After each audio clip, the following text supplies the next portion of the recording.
ഇവിടെ പറഞ്ഞു വരുന്നത് പല ക്രിമിനൽ ഒഫൻസുമായിട്ട് ബന്ധപ്പെടുത്തിക്കൊണ്ടാണ് കണക്ട് ചെയ്യുന്നത്. പക്ഷേ ഈ പറഞ്ഞ എല്ലാ ഒഫൻസുകളും എല്ലാ ലോകരാജ്യങ്ങളിലും ഉണ്ട്. അവിടെയെല്ലാം പോലീസിങ് ശക്തമാണ്. അല്ലെങ്കിൽ ജനങ്ങളുടെ സിവിക് സെൻസ്, അദ്ദേഹം പറഞ്ഞ പോലെ ജനങ്ങളുടെ സിവിക് സെൻസ്, പിന്നെ നിയമത്തോടുള്ള റെസ്പെക്ട്. അതുകൊണ്ടാണ് അതും നൈറ്റ് ലൈഫും തമ്മിൽ ഒരു ബന്ധമില്ല. നൈറ്റ് ലൈഫ് വേറെയാണ്. നൈറ്റ് ലൈഫ് അങ്ങനെ തന്നെ പോകേണ്ടതാണ്. കുട്ടികളെ ആസ്വദിക്കേണ്ടതാണ്. രാത്രികൾ എല്ലായ്പ്പോഴും വേണം. ഈ പറഞ്ഞ എല്ലാ ഒഫൻസുകളും പകൽ വെളിച്ചത്തിലും അല്ലാതെ ഇപ്പോഴും നടക്കുന്ന ഒന്നാണ്. അതുകൊണ്ട് നൈറ്റ് ലൈഫിനെ കുറ്റകൃത്യമായിട്ട് ബന്ധപ്പെടുത്തേണ്ട കാര്യമില്ല.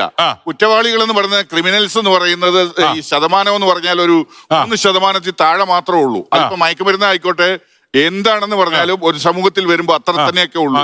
ബാക്കി കുറച്ച് കൂടുതൽ, കാരണം അവിടെ നമ്മൾ കുറച്ചുകൂടെ കാണാൻ പറ്റുന്നത് കൊണ്ടാണ്. പിന്നെ 97% ആളുകൾക്കും നൈറ്റ് ലൈഫ് വേണമെന്നുണ്ടെങ്കിൽ അത് നിയന്ത്രിച്ച് അല്ലെങ്കിൽ റെഗുലേറ്റ് ചെയ്തിട്ട് കാര്യങ്ങൾ നടത്തിപ്പോണം. ഈ തലമുറയ്ക്ക് ഇത് ആവശ്യമാണ്. നമ്മള് പഴയ തലമുറ അല്ലെ അതിനപ്പുറത്തെ തലമുറയിലുള്ള ആളുകളല്ല അതിന് വിധി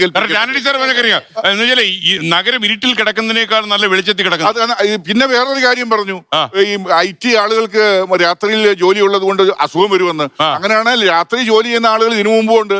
ഹൈവേസ് ഉണ്ട്, നാഷണൽ പെർമിറ്റ് പോണത്. ഫാക്ടറി തൊഴിലാളികളുണ്ട്, പോലീസുകാരുണ്ട് നൈറ്റ് ഡ്യൂട്ടി ഉള്ളത്, നേഴ്സുമാരുണ്ട്. ഇങ്ങനെ ഒരുപാട് വിഭാഗമുണ്ട്. ചെറുപ്പക്കാർ മരിക്കുന്നു എന്ന് പറഞ്ഞാൽ ഇന്നത്തെ കാലത്ത് എന്താണ് രോഗം കണ്ടുപിടിക്കാൻ പറ്റുന്നു. കുറച്ചു കാലങ്ങൾക്ക് മുമ്പെന്ന് പറഞ്ഞാൽ മാടൻ അടിച്ചു മരിച്ചു എന്നാണ് പറയുന്നത്. മാടൻ, അതായത് ചെറുപ്പക്കാര് 30 വയസ്സ് ഉണ്ടെങ്കിൽ ആ മരിച്ചതിന്റെ കാരണം നമുക്കറിയില്ല. അപ്പൊ എന്തോ മാടൻ എന്തോ ഒരു സാധനം വന്ന് അടിച്ചു എന്നുള്ള മട്ടിലാണ് അന്ന് പറഞ്ഞിരുന്നത്. മാടനെ കിട്ടിയില്ലെങ്കിൽ കോവിഡ് എല്ലാത്തിനും നമുക്ക് കാണാൻ പറ്റുന്നുണ്ട്.